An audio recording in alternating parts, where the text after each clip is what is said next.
ఈ రాధానేమో దాన్ని ఉపయోగించుకోలేకపోయాడు. ఇప్పుడు ఈ అమ్మాయిని ఎవరు బయటికి తీసుకొస్తున్నారో ఈ అమ్మాయి తోటి ఎంతవరకు ఎవరికి ఉపయోగపడుతుందని అనేది కూడా నాకు అనుమానమే. అంటే కాంగ్రెస్లోకి వెళ్తే అడ్వాంటేజ్ ఉంటుందా?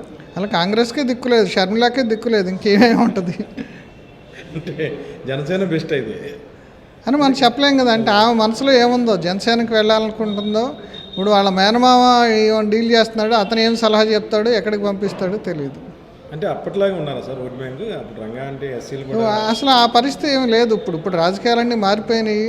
ఇప్పుడంతా ఎవరు డబ్బులు ఇస్తే వాళ్ళు పనే పరిస్థితిలో ఉంది. దానితోటి కాంగ్రెస్ వారసత్వం కానీ కాంగ్రెస్ పార్టీని పూర్తిగా వైఎస్ఆర్సీపీలో ఉంది. కాంగ్రెస్ పార్టీకి సంబంధించిన కులాలు కానీ కాంగ్రెస్ పార్టీకి సంబంధించిన నాయకులు కానీ ఎవరైనా సరే ఇటువైపే ఉన్నారు. ఇటు రాలేని వాళ్ళు అటు ఇప్పుడు తెలుగుదేశంలో ఉన్న ఇప్పుడు బొత్స కానీ, లేదంటే ఈయన గుంటూరు ఇప్పుడు సత్తెనపల్లి ఎమ్మెల్యేగా ఉన్నాడు, సత్తెనపల్లి ఎమ్మెల్యే ఇప్పుడు ఎమ్మెల్యే ఆయన కానీ, లేదంటే మండల బుద్ధప్రసాద్ కానీ, వీళ్ళందరూ ఒరిజినల్ కాంగ్రెస్ వాదులు.